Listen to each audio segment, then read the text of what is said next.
¿Tienes algún familiar o conoces alguna persona que haya estado en un anexo? ¿Has pensado en ingresar a alguien a algún anexo? Pues quédate a platicar con nosotros del tema de hoy aquí en Psicorreactivos. Hola gente, mi nombre es Fernando Rock y hoy estamos aquí para discutir un tema que estuvo dando vueltas en mi cabeza los últimos días. ¿Al anexo o al infierno? Es el tema que vamos a tratar el día de hoy aquí en Psicorealidades. Hoy nos acompaña Jesús Ortega, consejero en adicciones y estudiante de psicología con más de 8 años de experiencia en el sector de las adicciones y en específico en estos anexos. Para quien no lo sepa, un anexo es un sitio en el que se ingresa una persona con problemas de adicciones, ya sea al alcohol o a las drogas, en donde hace ciertas actividades o tratamientos que le van a permitir salvarse de estas conductas. Un gusto saludarte, Chucho, ¿cómo estás? Un placer, Fernando. Primero que nada, agradecerte el espacio que me regalas el día de hoy y haciendo énfasis en la situación, ya que con anterioridad veíamos muchas críticas, ¿no? De alguno de tus videos con referente a este tema, que hablaban sobre la falta de experiencia o todas estas situaciones, ¿no? Sin embargo, al día de hoy, pues 8 años de experiencia creo que ya bastan para poder hablar del tema y Claro. sobre todo cuando todo ha sido empírico en esta situación. Entonces, pues creo que vamos a hacer énfasis en lo que al día de hoy son los anexos e informar sobre las situaciones que realmente pasan en esa clase de lugares, Fernando. Perfecto, está excelente. Te comento, como sabes, hoy nos espera un tema complicado, es un tema polémico, la cuestión de los anexos. Y es necesario que hablemos de esto en todas las perspectivas posibles, ya que así vamos a poder descifrar los pros y los contras que tienen estos sitios, ¿no? Como tal, ya dimos una breve introducción de lo que son los anexos, ¿no? Según su definición más básica, pero yo te pregunto a ti, con tu experiencia, ¿cómo los definirías? ¿No? Para ti, ¿qué son? Mira, hace un tiempo escuchaba al comisionado estatal en contra de las adicciones de aquí del estado de Querétaro ¿Sí? hablar justamente sobre la definición de lo que son realmente los anexos. Y él hacía una mención, pues, agravada, bastante fuerte, que era catalogarlos como lugares del infierno, ¿no? Prácticamente. Al día de hoy yo hago una modificación un poco y digo que son tal cual cárceles del infierno. Porque detrás de todo eso, lo principal que está es la privación ilegal de la libertad y la falta a los derechos humanos de la persona que consume o que está en busca de algún tratamiento por uso nocivo de drogas. Entonces, sí, prácticamente para mí son cárceles del infierno. Ok, con eso entonces tenemos dos definiciones. Si se dan cuenta, es importante tener también la perspectiva de una persona con experiencia, ¿no? Eh, Ahora que tenemos bien definido lo que es un anexo y una postura, ¿no? Muy propia que es la tuya, habría que preguntarnos la relevancia que tienen estos sitios en nuestro contexto social, ¿no? Yo te pregunto a ti, ¿tú qué crees que los anexos simbolizan para la opinión pública, es decir, para el sector popular, por decirlo así?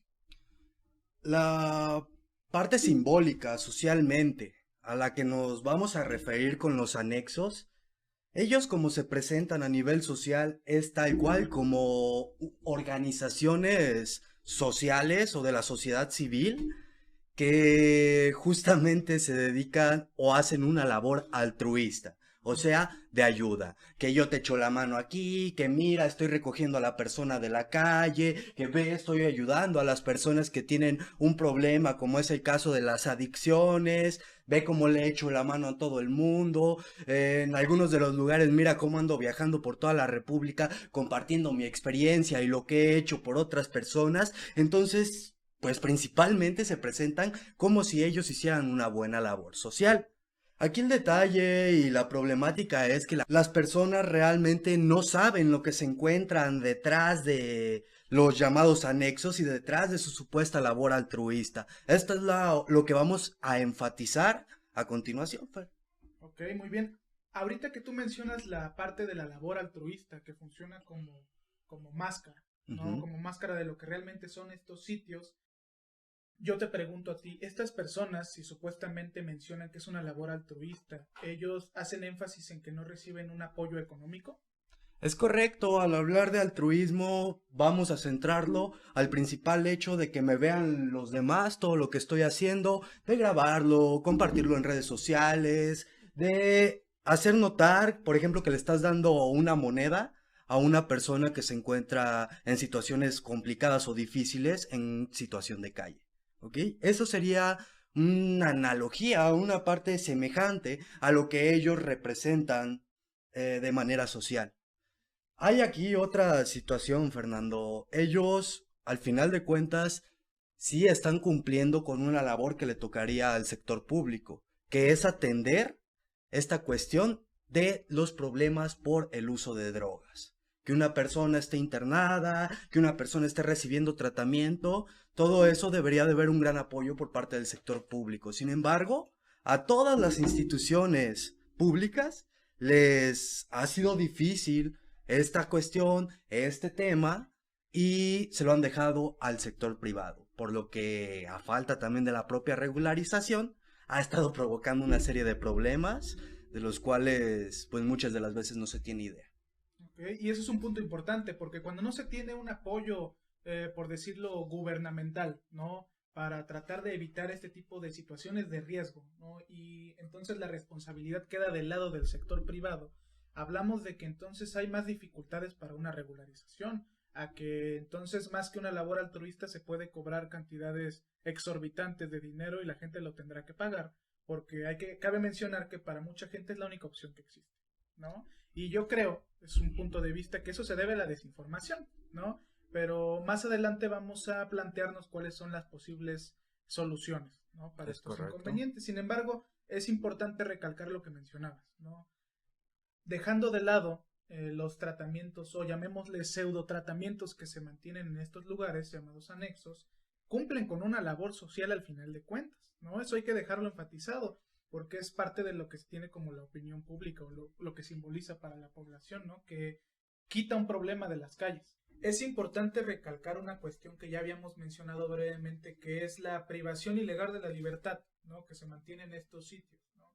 ¿Qué piensas sobre esto? Porque al final de cuentas, si es sector privado, ¿no? Aún así se necesita cierta cantidad de nivel económico, ¿no? Para mantener personas ahí, ¿no? Literalmente para alimentarlas, para darles techo, etcétera.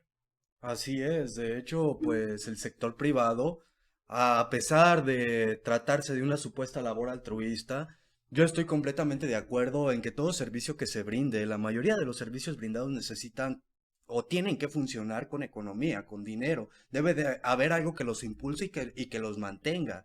Y para mantenerse debe de haber salarios, debe de haber todo en orden, en regla, para poder funcionar de manera adecuada. Y para poder lograr eso se ocupa dinero. Claro que sí, estoy completamente de acuerdo.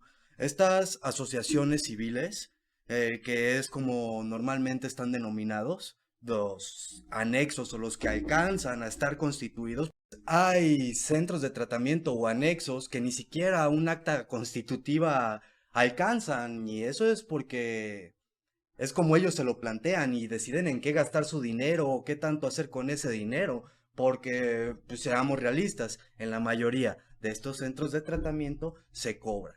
No son cantidades exuberantes de dinero las que se cobran, como en clínicas también existentes al día de hoy. Podemos poner el ejemplo de Oceánica cobrando 320,000 pesos por un mes, o Monte Fénix cobrando 121,000 pesos por 21 días. Esas clases de clínicas, o podemos aterrizarlo justo al tema que son los anexos, que normalmente cobran 500 pesos semanales más la despensa. Sin embargo, le empiezan a añadir más gastos y más gastos y más gastos y más gastos que necesitamos para esto, necesitamos para medicamentos que nunca les vamos a entregar, necesita para cigarros que jamás se los vamos a dar, necesita ropa que jamás le vamos a entregar a la persona, o necesita, como ya tiene cierto tiempo en esta estancia, necesita dinero porque vamos a hacer un viaje a algún lado, ¿no? Vamos a ir a la hacienda, cosas de ese estilo que normalmente suele haber dentro de estos centros de tratamiento clandestinos, Fer. Es lo que te iba a preguntar justamente, si estos gastos que van añadiéndose, ¿no? A la cuestión del tratamiento, a la cuestión de la estancia, si están como tal justificados, ¿no?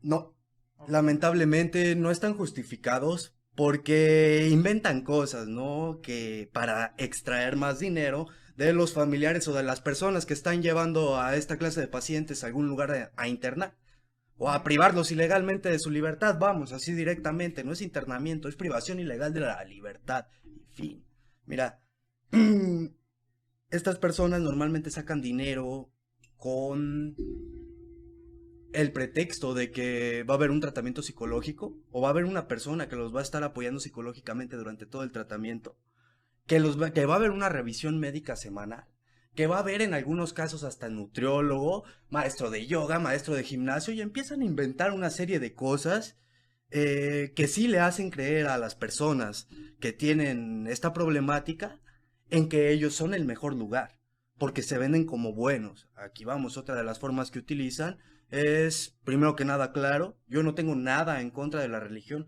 mucho menos de personas religiosas, Fernando, no tengo absolutamente nada. Pero el detalle con estas organizaciones o con estos grupos muy similares a las sectas es que utilizan la parte de Dios, fundamentalmente, o la parte de adoctrinamiento que no debería de existir en un tratamiento para poder llegarle a todas estas personas. Claro, sí. Es interesante lo que mencionas, ¿no? Estamos entrando dentro de otra disyuntiva, que sería la cuestión de qué se hace allá adentro, ¿no? Mencionabas primero que nada la cuestión de que se va a tener acceso quizá a un médico, que se va a tener acceso quizá a un psiquiatra, a un psicólogo.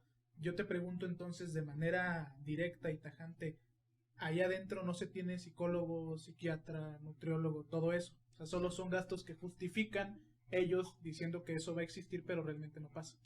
No podría generalizar, realmente no podría generalizar, porque para ello yo tuve que haber recorrido a lo menos todos los anexos existentes en el país, para poder decirte claramente, ¿sabes qué? En ningún anexo hay esto, esto y esto, pero en la mayoría podemos hablar de que no los hay, en la mayoría. ¿Por qué? Porque son personas que no se preocupan realmente por un tratamiento, no se preocupan realmente por la rehabilitación de la persona, o no se preocupan realmente por el paro de consumo de la persona. Sí, ellos tratan de hacer una labor a veces dentro de la ignorancia, porque créeme que es el principal problema de esta situación de los temas de drogas, la ignorancia es muy, muy, muy pesada. Es un tema que ha sido abandonado completamente. Es un tema que han hecho a un lado y que no le han dado la mayor seriedad posible. Al ser un tema de salud mental, creo que debería de ser serio. Claro. Y creo que debería de quedar en manos de personas profesionales. En este recorrido que hemos estado haciendo desde un principio, en este programa, ¿no? Nos hemos referido a la cuestión de los anexos de una manera muy subjetiva, pero sería importante que la gente conociera cómo llamar a las personas que se hacen cargo de estos centros, ¿no? Yo tengo entendido que los llaman directores, que los llaman de otras maneras. ¿Tú cómo los conoces? De hecho, tienen un nombre y es un nombre muy curioso, ya que se ha distorsionado bastante en México, Ujú. de donde viene la mayoría de los anexos, justamente tienen un modelo de tratamiento basado en los 12 pasos de Alcohólicos Anónimos. Entonces, al padrino, que es en este caso el director que tú me mencionabas, se le da justo ese nombre, padrino. ¿Ok?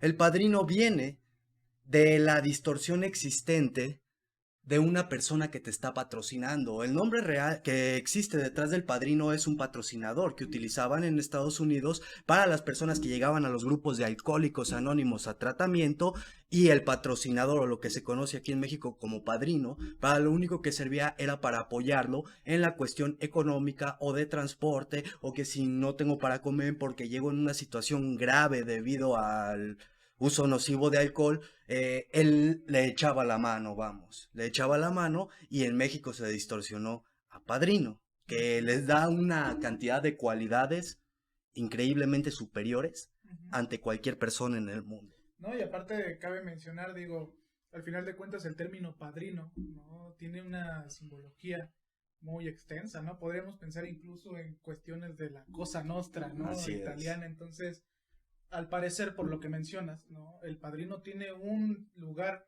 preponderante, no solo a nivel de ser el dueño del centro, ¿no? sino una cuestión de autoridad, una ¿Correcto? cuestión de poder.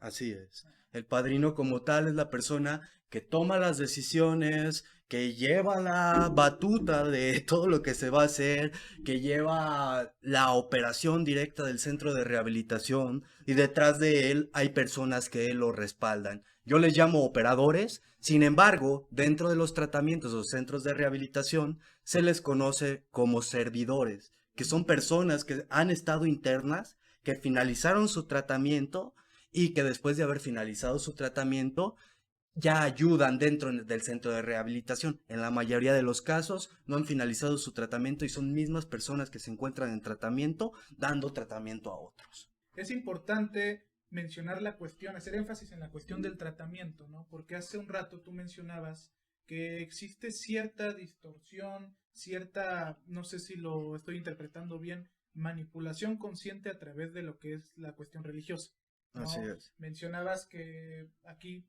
cabe aclarar, no se tiene nada en contra, no se está yendo en contra de las creencias de las personas, sin embargo, habría que enfatizar, justamente para dejarlo claro, qué se hace ahí adentro. ¿Cuál es el tratamiento? ¿Es meramente basado en una cuestión teológica? ¿Es un tratamiento experimental? ¿Tiene bases científicas? ¿Tú qué opinas? El tratamiento tiene una base supuestamente teológica, justamente, sin embargo, completamente distorsionada a favor de la persona que está impartiendo el tratamiento. Justamente del espacio geográfico donde también te encuentres. Dependiendo de la región también derivan los tratamientos, Fer. Mira, así es la pregunta, ¿qué realmente se hace? Y es muy curioso el conocerlo de cerca porque realmente yo le puedo llamar que hacen una bola de patrañas. Engañar a la gente, son embusteros, uf, podemos dar sin fin de características. Sin embargo, lo que manejan ahí como base de un tratamiento son los 12 pasos de Alcohólicos Anónimos. Claro, se hacen llamar parte de Alcohólicos Anónimos y todo ese rollo. Para mí, mis respetos hacia Alcohólicos Anónimos, mis respetos hacia los grupos que realmente están apegados a los principios. Hace muchos años, cuando recién yo tuve tratamiento por adicciones, ya estamos hablando de 8 años, el primer lugar después de un anexo que conocí fue un grupo tradicional de Alcohólicos Anónimos, en el cual estuve bastante tiempo y después tuve la oportunidad de abrir uno apegándose justamente a los principios. El nombre es Una Visión para Ti, se abrió en Zaguayo, Michoacán, vamos. Al paso del tiempo conocí grupos de cuarto y quinto paso, después conocí el ambiente de los grupos fuera de serie, que justo todos adoptan el modelo de los 12 pasos de Alcohólicos Anónimos y cada uno lo moldea a su conveniencia. Dentro de uno de estos están los anexos, ¿ok? Ok. O grupos 24 horas. ¿Por qué se les llama 24 horas? Debido a la existencia de personas despiertas las 24 horas o de la atención que brindan las 24 horas. Te mencionaba, se basan en los 12 pasos de Alcohólicos Anónimos. Sí, pero ¿cómo lo implementan o qué es lo que hacen? La mayoría de las personas ingresan al tratamiento en la etapa de desintoxicación. Cuando va llegando, para poder tratar a alguien, lo debes de desintoxicar y debe de haber una atención profesional, porque si no pasa en lo que la mayoría de estos lugares pasan, se les mueren.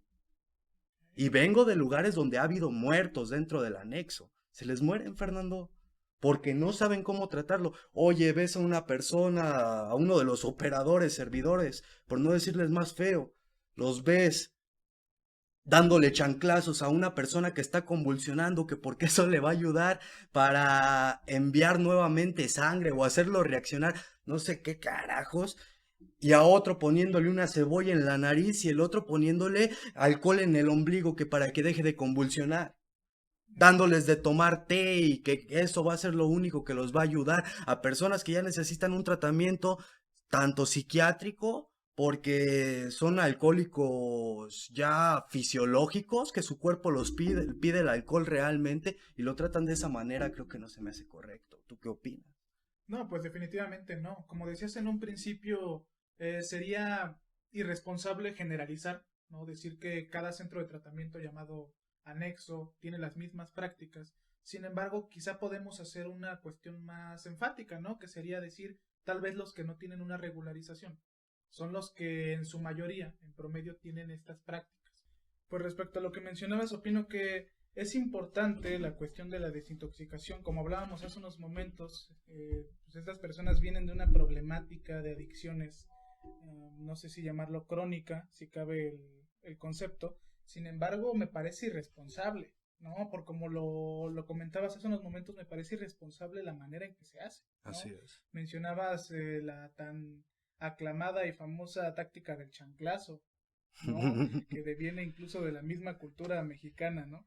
Entonces parece ser un reflejo de lo que día a día se vive en una situación común y corriente. No hay un énfasis en la cuestión profesional, Así no se es. cuenta con alguien experto que pueda ayudar a que las personas puedan aliviar sus necesidades físicas, ¿no? Que devienen justamente del síndrome de abstinencia, Así ¿no? es. Entonces, sí me parece responsable, si me preguntas mi opinión me parece irresponsable. Y respecto al otro que mencionabas, un poco más atrás, la cuestión de la vigilancia, ¿no? Decías personas que están vigilando 24 horas, ¿no? Les llamaste servidores. ¿No? Me parece, retomando un poco a Michel Foucault, una cuestión panóptica, Así incluso, es. ¿no? Panóptico, para quien no lo sepa, es un postulado que hace mención a una cárcel, ¿no? Una cárcel en donde la vigilancia es continua, donde siempre se puede estar observando, ¿no? De una manera incluso podríamos llamarlo, aunque suene fuerte el término, pornográfica, ¿no? Las actividades que hacen los pacientes, que hacen los sujetos, ¿no? Entonces, ahí tenemos otro motivo, incluso teórico, ¿no? Para poder hacer la comparación entre un anexo y una cárcel, ¿no? A mí me parece algo panóptico, me parece una cuestión de vigilancia exagerada, ¿no? Que seguramente para estos sitios, para los llamados padrinos, directores, tiene algún tipo de justificación, ¿no? Me imagino que no se escapen las personas, que no recaigan ahí mismo, ¿no? Que no tengan conductas que puedan, no sé, contaminar el ambiente, Así ¿no? es. Del lugar. Hablábamos de la cuestión de las actividades, ¿no? Que se hacen allá adentro, de los tratos que se le da a la gente, pero vamos a un tema que me parece que es más importante todavía. ¿Cuál es el tratamiento psicológico, ¿no? Hablamos de que hay una referencia teológica distorsionada, ¿no? Hablamos de que hay conductas agresivas, conductas violentas hacia los sujetos, pero ¿cuál es el tratamiento psicológico? Derivado del modelo de Alcohólicos Anónimos o de los 12 pasos en específico, se adopta la postura de enfermedad. Primero que nada, le vamos a hacer creer a la persona que tiene una enfermedad Okay. progresiva, incurable y mortal, la cual no va a poder dejar a menos que tenga una ayuda externa. En este caso, la de un poder superior a ellos y la de un grupo. A fuerza debe de estar dentro de esa segregación tan diminuta de personas, ¿ok? La persona se va a hacer dependiente a ese grupo de personas, a ese grupo de gente y a las actividades que se desarrollan en esos lugares. ¿Cuáles actividades son las que puede haber dentro de un centro de rehabilitación clandestino? Muy bien, pues mira, primero, no son casas grandes donde se encuentran, no son lugares despejados, las condiciones son deplorables, en cuestión hasta de la suciedad, Fernando. Estamos hablando de falta de higiene, justo con los pacientes o las personas que se encuentran ahí y del mismo espacio en el que se encuentran, porque te podría decir que en algunos o en la mayoría de los lugares no se bañan a diario, los meten a dormir a un solo cuarto a 20, 15 personas, todos juntos, durmiendo en colchonetas, porque en algunos lugares ni siquiera camas hay para ellos, menos una litera o un espacio personal. Todo es dentro de colchonetas de las que venden en Aurrerá, justamente, que se Okay. empiezan a hacer bola y de esas cobijas de león que les mandan sus familias. Estamos hablando de lo más económico que puede Así existir. es. Sí, lo más económico. Lo que sea, lo que proporcione menos gasto, tanto para el centro de rehabilitación o como para la familia. ¿Ok? Pero al mismo tiempo eso justifica el solicitar más ingresos a la familia, Así ¿no? en algunos casos llegan a pedir objetos como son estos mismos.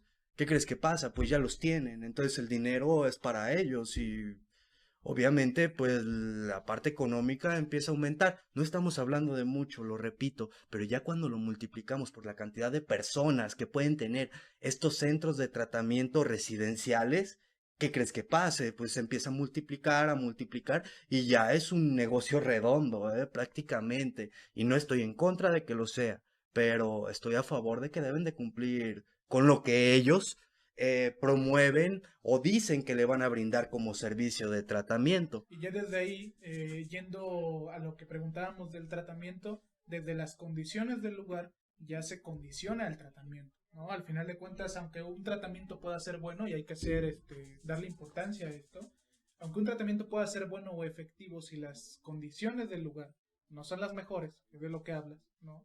Desde ahí ya hay cierta predisposición hacia algo tal vez negativo, ¿no? Es correcto, Fer. De hecho, justo es de donde nace la definición que mencionábamos hace un momento sobre para ti qué son los anexos, por las condiciones en las que se encuentran. Oye, yo estuve en el Estado de México, en un centro de rehabilitación clandestino completamente, donde las puertas para entrar a los cuartos, primero pues no eran puertas, eran rejas, tal cual como en una cárcel, donde le pasaban por en medio de las rejas a una persona la comida, su Ujú. comida y lo que iba a comer y a todos los que se encontraban, porque no era una persona, eran de 15 a 20 personas como te mencionaba. Después estaba una salita y un patio de pavimento sin nada, una cocina que entrabas y despliega un olor terrible, desplegaba un olor terrible porque ese anexo fue clausurado. Y hay un olor que los denomina un olor determinante a anexo. Realmente, imagínate, tantas personas juntas en una habitación sufriendo una desintoxicación por sustancia, el olor va a ser muy pesado y como ellos se basan en ideas de adoctrinamiento que han ido de padrino en padrino, como que no los pueden bañar durante 15 días después de que llegan porque pueden convulsionar o cosas de ese estilo, la peste se siente, la peste huele muy mal, está muy mal hablando de estas condiciones. Entonces, desde el comienzo, para un tratamiento, el ambiente no es el adecuado, Claro. las instalaciones no son las adecuadas, para la regularización de los mismos son mínimas las condiciones que piden y ni siquiera eso pueden hacer, Fernando. Ese es el problema, ni siquiera eso pueden hacer. Muy bien, de ahí partimos a la parte del tratamiento psicológico que supuestamente ellos implementan.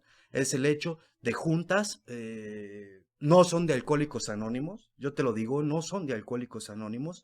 Son juntas donde se están compartiendo con constantes experiencias y de igual forma, por ejemplo, en el caso de los padrinos, que porque son los que ya tienen más tiempo y los que más saben a través del sentido empírico, porque ¿qué crees?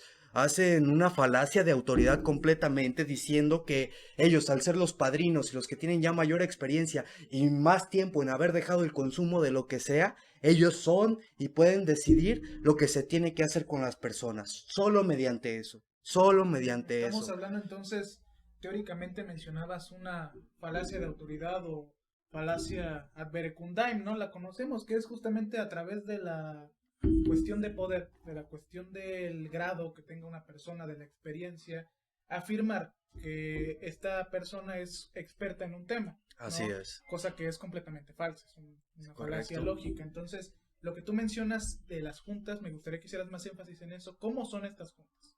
Como Muy, tal. muy bien, hablamos de un espacio reducido ¿Sí?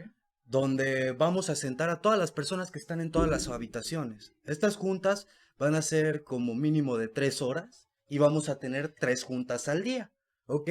En la primer junta, todas las personas sentadas por enfrente en hileras de 5, luego otras 5 atrás, luego otras 5, luego otras 5, luego otras 5, así hasta llegar o cumplir con el número de internos que se encuentran en ese lugar. En la parte de enfrente de todas esas sillas podemos encontrar lo que ellos llaman tribuna. Es un atrio tal cual como lo podemos ver en videos del Congreso de la Unión o lo que usan los políticos para exponer un tema o cosas de ese tipo. Ellos lo utilizan para dar sus juntas de alcohólicos anónimos. Por un lado, del lado derecho de ese atrio, encontramos un escritorio con una campana muy determinante de estos lugares que sirve para el comienzo de la junta sonarla y que la gente conozca que es el inicio de la junta y al finalizar también de igual forma sonarla, como en un sentido ritualístico de inicio y fin de una reunión. En esta junta, los participantes son los propios internos, compartiendo su experiencia tal cual. Ellos van a compartir su experiencia, lo que vivieron a través de la adicción. Aquí el detalle es lo que está causando todo esto, o la problemática que está ocasionando esto, a través de lo que podemos llamar un condicionamiento a las personas. Las pláticas o estas juntas son repetitivas. La mayor parte del tiempo vas a escuchar lo mismo y ellos tratan de justificarlo, denominarlo, de que son las mismas películas, pero con distinto actor. Eso lo utilizan mucho como justificación del sentido repetitivo. Tú sabes que una de las bases del conductismo o del condicionamiento es la repetición. A través de la repetición vamos a lograr algo. Esto no se hace de manera consciente por parte de los padrinos o operadores de estos centros de tratamiento. Al contrario, les sale al azar. Imagínate, vamos a estar escuchando constantemente que eres un güey, que no sirves para nada, que vale madre tu vida, que sin ellos no vas a poder funcionar, que el día que te vayas de Alcohólicos Anónimos vas a terminar en una recaída. No con estas palabras, las palabras utilizadas constantemente son altisonantes, son groserías, tal cual. No las puedo decir en estos momentos, pero bueno, son groserías, Nos Fernando. imaginamos de qué manera se dice, ¿no? Es un trato inhumano. Okay. Es un trato inhumano. Te digo, de estas juntas son 3 al día, donde se está compartiendo y se está hablando de esto. En la última junta, que es normalmente la de la noche, ahí vas a escuchar a los padrinos.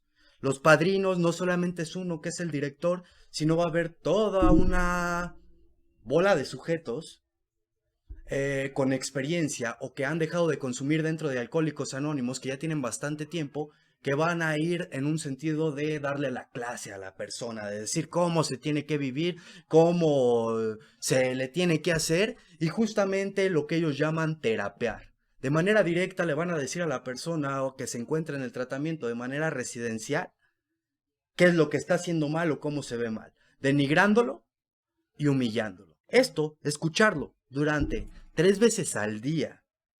Normalmente los tratamientos son de 3 meses, los más bajos, pero podemos encontrar tratamientos de hasta 1 año de manera involuntaria. 1 año a la persona retenida, contenida completamente, sin poder salir. Es increíble cuánto es lo que puede durar. 1 año. La persona expuesta a lo mismo y lo mismo y lo mismo. Bueno, hay otra cosa que le llaman, o con la que quieren justificar, y en los que tratan, o los centros que tratan de regularizarse, es la terapia ocupacional, que es el encargarse de su propio aseo, limpiar la casa. Esa es otra forma de terapia.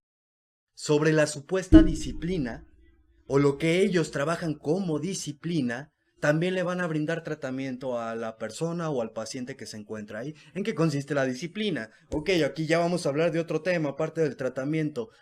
La disciplina consiste en castigos. Justo lo mencionabas cuando hacías énfasis en el modelo panóptico de Foucault. Cuando las personas se quieren fugar, son castigadas y las represalias son crueles. Yo puedo mencionar castigos que llegué a tener por intentos de fugas, que fue el desnudarnos por completo a las personas que estuvimos involucrados, amarrarnos de pies y manos uno con el otro, y cosas denigrantes, el hecho de que fueras al baño acompañado de la persona con que estabas amarrado y que él te tuviera que limpiar cuando hacías del baño, que él tuviera que estarte limpiando, es muy denigrante. Otra cosa con la que juegan como castigo es privarle a la persona del sueño. Sabemos y somos conscientes que el quitarle a la persona el sueño es una de las torturas más graves que puede haber para el ser humano. Estamos hablando de que ahí me dejaron 4 días sin dormir, parado, amarrado amarrado de pies y de manos y desnudo, con las demás personas, viendo hacia la pared. 4 días sin dormir, los pies empiezan a hinchar, obviamente estás parado y si te caes, te levantan a patadas, ¿no? O a golpes. Eso ya es algo que, oye, las personas que consumen drogas no pierden sus derechos. ¿Por qué los tratas peor que a un animal? ¿Por qué los tratas como si no fueran humanos? ¿Por qué los tratas pues de la manera en que lo estás haciendo, y a eso le llamas un tratamiento. Ojo, esta es una de las principales cosas que la gente no sabe, porque en todos los lugares dicen no hay golpes, no hay maltrato, ¿ok? Mm. Pero ¿qué crees? Detrás de toda esta labor altruista, lo hay. Hay una cuestión de tortura, y Así podemos hablar de es. tortura.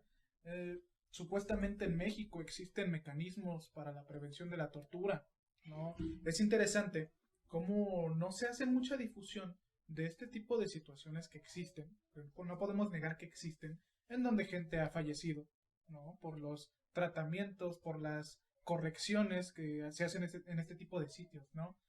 No se habla de estas personas que implementan castigos que más que ayudar en una cuestión de tratamiento, al final de cuentas pueden ser pueden aportar al índice de recaída, ¿no? Así ¿Por es. qué? Porque tú mencionabas una cuestión conductual, ¿no?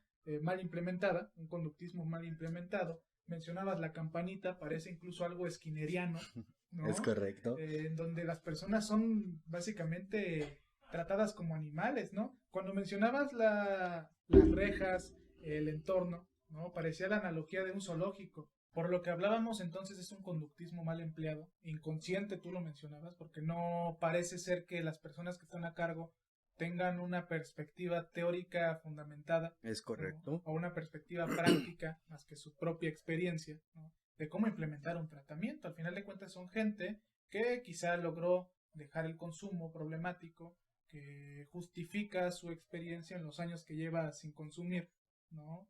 Pero es la falacia de la que hablábamos, ¿no? Eso no te hace experto en psicología, en psiquiatría, en medicina incluso, ¿no?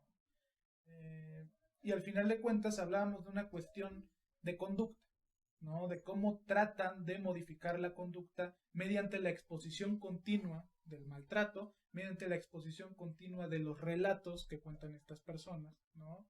Cuando existen postulados teóricos de la psicología que argumentan lo contrario, que la exposición continua hacia cierto relato puede ser perjudicial, ¿no? Puede generar inconscientemente la repetición de una conducta. No estamos hablando de una estrategia cognitivo-conductual en donde en cierto número de sesiones se tiene que modificar una conducta problemática de una manera positiva. No estamos hablando de una cuestión inquisitiva, estamos hablando de una cuestión de maltrato, estamos hablando de una cuestión de tortura. ¿Tú crees, en palabras tuyas, que los 12 pasos sí funcionan, si se implementan de manera correcta? Mira, la pregunta es un poco fuerte. Es un poco fuerte en este tema. Porque normalmente escuchamos respuestas como crítica y escuchamos la respuesta crítica de las personas dentro de esos lugares hacia las externas o la parte científica, vamos. Los 12 pasos son un tratamiento completamente subjetivo. No es algo que se tenga que tirar a la basura. Los 12 pasos de Alcohólicos Anónimos en conjunto de todo lo demás que manejan, los 12 conceptos, las 12 tradiciones y toda su literatura, no dudo que a más de una persona ya le haya ayudado, que a más de una persona que realmente se rige bajo ese tratamiento que en algunos casos es severo, le haya ayudado. Y si la persona se siente bien con eso, qué mejor. Lo que estamos buscando es que se encuentre bien, pero con lo que no estamos de acuerdo es cómo se implementa. Y esa es la situación polémica, esa es la situación problemática del tratamiento. Alcohólicos Anónimos es bueno, pero debe de ser o debe de ir complementado por otras situaciones, por tratamientos existentes, que hay infinidad. Para los Okay. tratamientos de conducta, aquí hay un problema grave.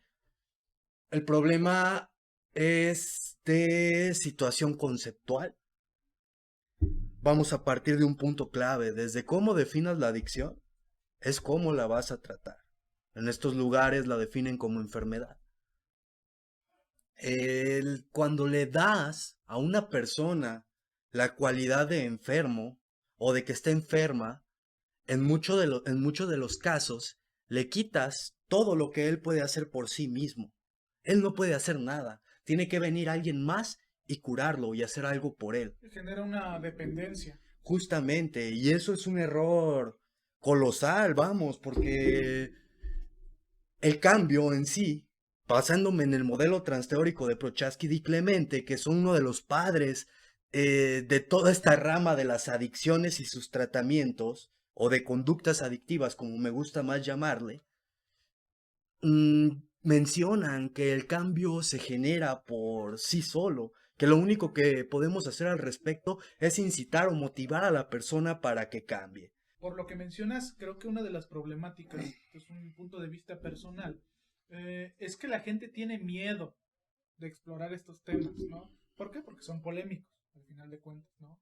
Porque se tiene cierto status quo en donde, bueno, si eres alcohólico, estás enfermo, si consumes drogas, estás enfermo, ¿no? Y los que tratan esto es Alcohólicos Anónimos y se acabó, ¿no? Hay que llevar a la persona ahí, ellos lo van a tratar, quién sabe cómo, ¿no? Yo dejo la responsabilidad en alguien más, ¿no? ¿Por qué? Porque se tiene este modelo de enfermedad.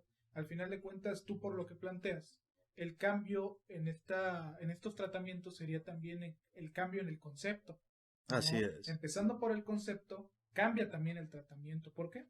Porque si no, lo dejamos en una especie de esperanza mesiánica, en donde estamos esperando una transformación de la nada, en donde estamos sujetos a una resiliencia sin bases, ¿no? Al final de cuentas, yo no dudo que haya personas que con estos tratamientos o pseudo tratamientos, como lo mencionabas anteriormente, puedan llegar a cambiar, puedan llegar a mejorar, pero es poco, ¿no? Es pocas las personas que lo pueden lograr porque estamos dejando, en lugar de dejarlo en la mano de la ciencia, ¿no? En manos de la ciencia o en manos de un tratamiento que tenga bases, ¿no? Que tenga estadísticas de cambio real, lo estamos dejando en una especie de esperanza en donde la persona, como dicen aquí, agarre la onda, ¿no? Y cambie, ¿no? Y con eso ellos van a justificar que funciona, ¿no? Porque si una persona funciona, ¿no? Lo van a convertir en la regla. Ese es el problema. Sus estadísticas están distorsionadas. Hay, por ejemplo, libros de Alcohólicos Anónimos como Tres charlas a sociedades médicas, La opinión del médico, cosas de ese estilo que comienzan a hablar de estadística basándose en la opinión de una sola persona y que ellos dicen que es un médico. El detalle es que esas personas no se cuestionan nada, ¿eh? Nada, todo lo que dicen se lo creen porque mi padrino me lo dijo y porque él me lo dijo es una autoridad y así debe de ser. Qué bueno que estamos tocando este tema porque aquí viene uno de los puntos que la gente más se pregunta, ¿no? Tú mencionabas en un principio, yo había hecho un video, una crítica en mi canal de TikTok respecto a los anexos, ¿no? Y la mayoría de los comentarios era de rechazo hacia mi punto de vista. ¿Por qué? Ya sabes, la clásica, tú no sabes, ¿no? Conozco a alguien que sí se curó, quién sabe si sea cierto. Pero el comentario que sí me parece válido, que hizo mucha gente, es ¿qué propones tú?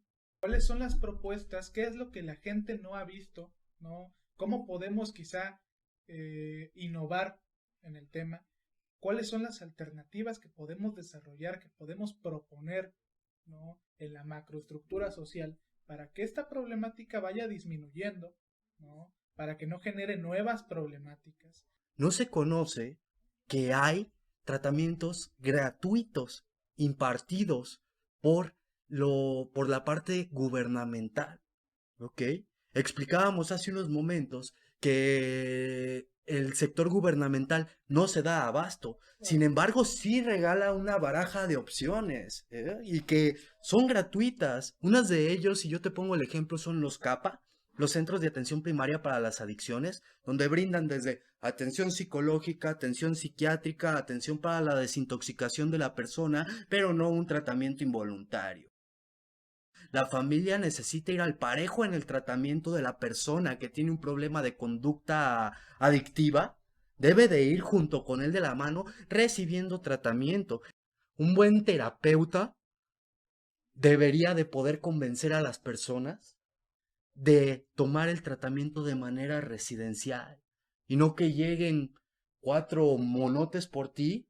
Y no estamos hablando de los videos de Cristian Mesa, ¿no? Estamos hablando de otra clase de cosas y podemos buscar o informarnos dentro de redes sociales, dentro de videos de YouTube, cómo son los traslados de tipo involuntario y analizar el contexto y la situación a la que es expuesta el paciente como a la que es expuesta el familiar. Entonces, regresando a las alternativas, Fernando, está el CAPA y están los centros de integración juvenil.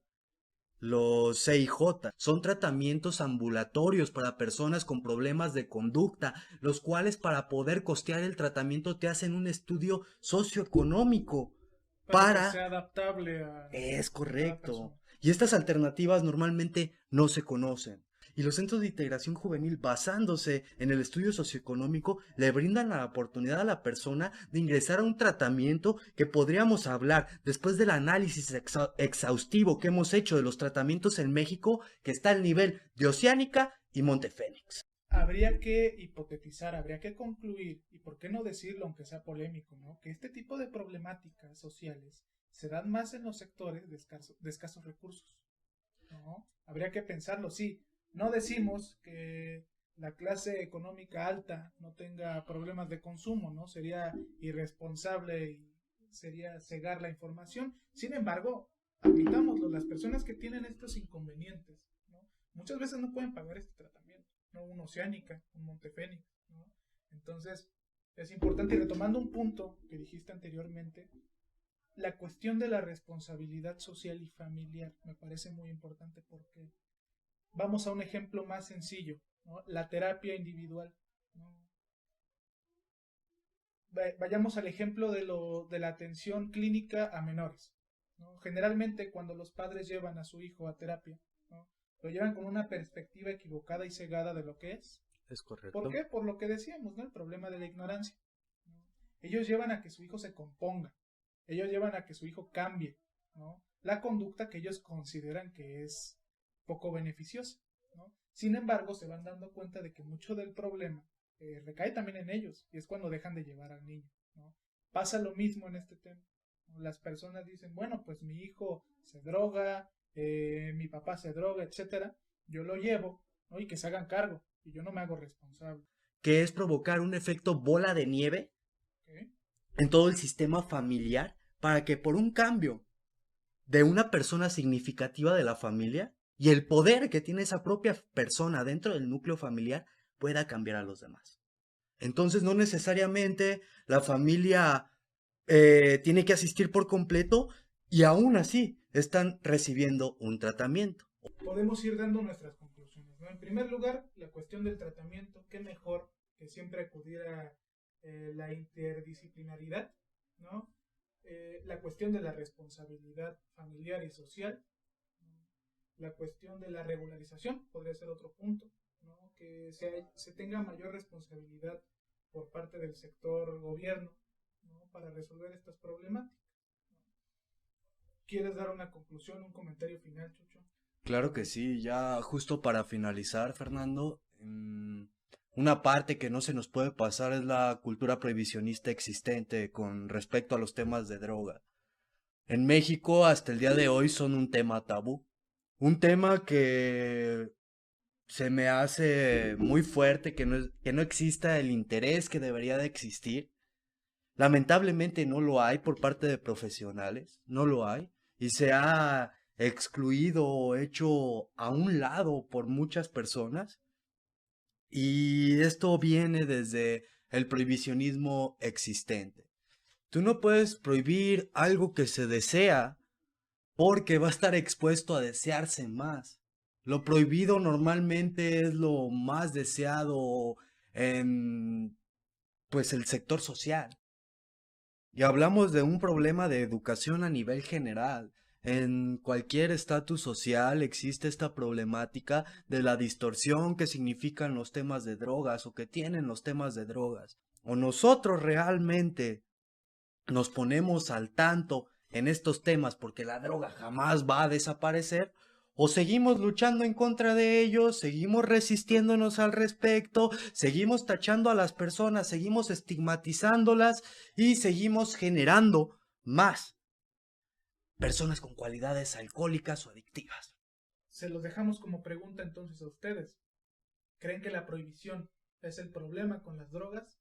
¿Creen que el hecho de no prohibirlas pueda tener un cambio positivo, significativo? ¿No? Esa sería la cuestión que dejamos sobre la mesa. Como comentario final también cabe recalcar que aquí Chucho, aquí Jesús, ya pudimos observar la cuestión de la experiencia que tiene, ¿no? Es importante también mencionar que él se dedica a la consultoría, ¿no? justamente en temas de conductas adictivas, ¿no? De todos modos, vamos a dejar todos los datos en la descripción del video. Él tiene su propia página, se llama Psicospace, van a encontrar el link en la parte de abajo. Les solicitamos como siempre que si pueden compartir el contenido para que llegue a más personas y que nos sigan en todas las demás redes sociales para que esta comunidad siga creciendo y que se haga una mayor difusión de los temas que son de interés público, pero que muchas veces no se dicen, ¿no? Estamos en TikTok como Psicorealidades y también estamos en Instagram. Les repito, todos los links los van a encontrar en la parte de abajo. Como siempre, les recordamos que cada miércoles estaremos hablando de un tema diferente, entonces los esperamos la siguiente semana con el siguiente tema. Te recalco lo antes dicho, un placer saludarte, gracias por haber estado aquí. ¿Quieres decir algo al público? Un placer estar en tu espacio, Fernando, un placer de ser escuchado por las demás personas. Hay que recalcar que en estos temas tenemos que alzar la voz en mucho sentido para informar sobre la situación que realmente está pasando. Como les mencionaba Fernando, síganme en mi canal de Psicospace. Excelente noche, hasta luego. Esto fue Al Anexo o al Infierno, gracias por estar en Psicorealidades.